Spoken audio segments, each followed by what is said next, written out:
Hello everyone, कैसे हो सब लोग। उम्मीद है कि सब बहुत अच्छे से होंगे। इस वीडियो में हम डिस्कस करने वाले हैं एसिड बेस एंड सॉल्ट के एक्सरसाइज के क्वेश्चन नंबर 11 से लेकर क्वेश्चन नंबर 15 तक के सॉल्यूशन के बारे में। अगर आपने इससे प्रीवियस वीडियो अभी तक नहीं देखा, साथ ही साथ आने वाले वीडियोस का भी सॉल्यूशन देखना चाहते हो तो कंप्लीट प्लेलिस्ट का लिंक मिलेगा आपको डिस्क्रिप्शन में। एक बार डिस्क्रिप्शन आप जरूर चेक कर लोगे। उसके साथ साथ अब हमें कमेंट सेक्शन में ये बताओगे कि नेक्स्ट किस चैप्टर के ऊपर आप क्वेश्चंस आंसर का सीरीज देखना चाहते हो। फिलहाल स्टार्ट करते हैं क्वेश्चन नंबर 11 से। क्वेश्चन नंबर 11 है fresh milk has a pH of 6। Fresh milk है जिसका पीएच हमें गिवन है 6 है। How do you think the pH will change as it turns into curd. Curd बनने पे उसका पीएच क्या चेंज होगा। तो हमें पता है अगर एक सिंपल दूध है और उसका पीएच हमारा कितना है 6 है, तो अगर वो कर्ड यानी कि दही में कन्वर्ट हो जाता है तो उसमें खट्टापन और आ जाता है। और अगर खट्टापन ज्यादा हो रहा है यानी कि ज्यादा एसिडिक की तरफ हो रहा है, इसका मतलब उसका पीएच क्या होगा, डिक्रीज कर जाएगा, 6 से तो कम ही हो जाएगा। ठीक है, तो सिंपल फॉर्म में हम लोग लिखेंगे as the milk turns into curd its pH will fall below 6। है ना, वो क्या होगा कि 6 से कम हो जाएगा। क्यों हो जाएगा, it will become more acidic, क्योंकि वो ज्यादा एसिडिक हो चुका है। This is because an acid produced an acid, और उस एसिड का नाम क्या है, lactic acid is produced when milk turns into curd. यानी कि वहां पर क्या होता है, एक एसिड का प्रोडक्शन होता है जिसको हम लोग बोलते हैं लैक्टिक एसिड, जब मिल्क जो है वो कर्ड में कन्वर्ट होता है। ठीक है, आई होप कि ये पार्ट आपको अच्छे तरीके से समझ में आया होगा।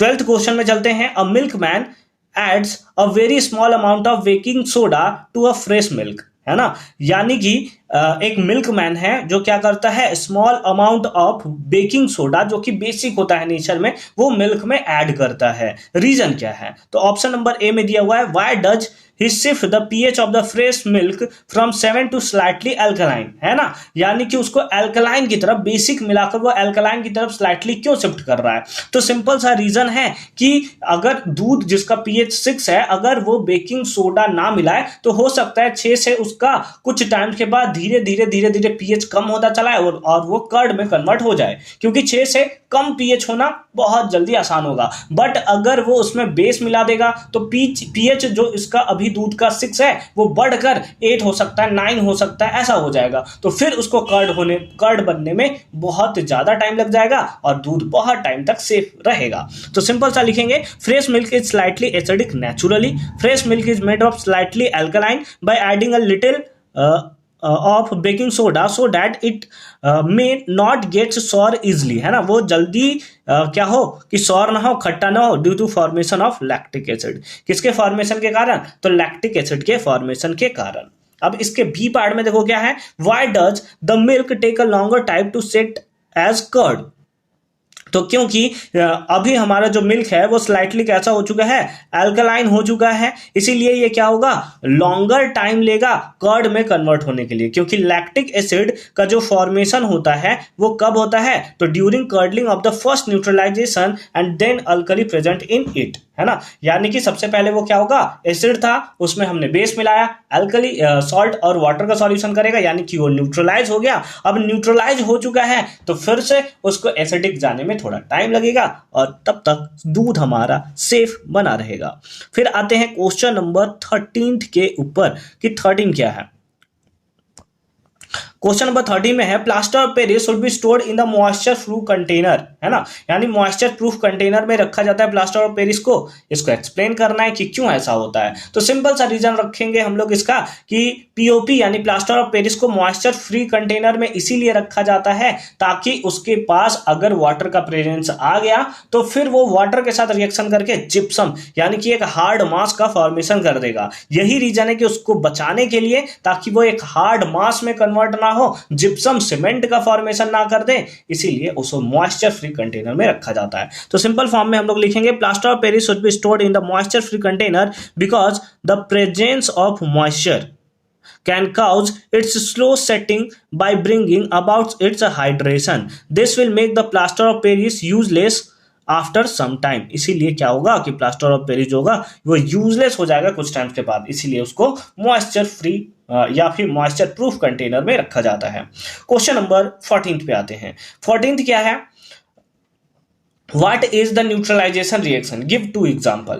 न्यूट्रलाइजेशन रिएक्शन क्या है, उसके साथ साथ हमें दो एग्जाम्पल भी बताना है। तो न्यूट्रलाइजेशन रिएक्शन, अभी हमने बहुत सारे रिएक्शन देख रखे हैं। जब एसिड बेस के साथ रिएक्शन करता है, सॉल्ट और वाटर का फॉर्मेशन करता है, इसी को हम लोग न्यूट्रलाइजेशन रिएक्शन कहते हैं। जैसे एसिड बेस सॉल्ट और वाटर बना देगा, इसी को हम लोगों ने क्या बोला, न्यूट्रलाइजेशन रिएक्शन देखा। तो बेस हमारे कौन सा है, NaOH।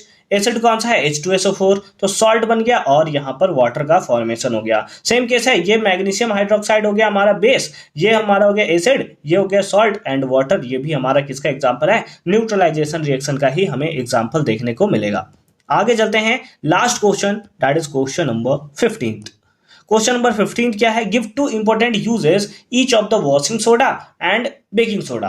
अच्छा, वॉशिंग सोडा का यूजेस बताना है और बेकिंग सोडा का। तो वॉशिंग सोडा का सारा जितना क्लींजिंग एजेंट की तरह वर्क होता है ना, सब में उसका यूज किया जाता है। तो वॉशिंग सोडा यूज रहता है क्लींजिंग एजेंट, है ना। कैसे यूज किया जाता है, तो क्लींजिंग एजेंट में यूज किया जाता है, किसके लिए, for the domestic purpose like washing cloth, है ना, क्लोथ को धोने में। उसके साथ साथ हम लोग इसको क्या करते हैं, for removing the permanent hardness of the water, यानी कि वाटर के परमानेंट जो परमानेंट हार्डनेस है वाटर का, उसको रिमूव करने के लिए भी वॉशिंग सोडा का हम लोग यूज करते हैं। बेकिंग सोडा का, तो बेकिंग सोडा का हम लोग एज अ खाने में, जैसे केक को फ्लफी बनाने में हम लोग यूज करते हैं, ठीक है, या फिर उसका यूज किया जाता है एज अ एंटासिड, यूज किया जाता है एसिडिटी को रिमूव करने के लिए। तो ये सब पॉइंट्स हम इसके बारे में सिंपल फॉर्म में लिख सकते हैं। उसके साथ ग्लास इंडस्ट्री में यूज किया जाता है, पेपर इंडस्ट्री में इसका यूज किया जाता है, बट हमें दो ही यूज लिखने हैं। तो यहाँ पे लिखा हुआ है baking soda used as an antacid in medicine to remove acidity of the stomach, ठीक है। सेकंड है, baking soda is used in making baking powder, है ना। बेकिंग पाउडर जिसका यूज कहाँ किया जाता है, केक बनाने के लिए यूज किया जाता है, ब्रेड बनाने के लिए यूज किया जाता है। तो इन सब में इसका यूज हमें देखने को मिलता है। तो यहाँ पर हमारा सारा का सारा जो एक्सरसाइज वाला पार्ट था वो कंप्लीट हो जाता है। लास्ट पार्ट में बहुत दिनों से हम आपको एक बात कहना चाहते थे जो हमारे दिल में थी, लेकिन कह नहीं पा रहा था मैं।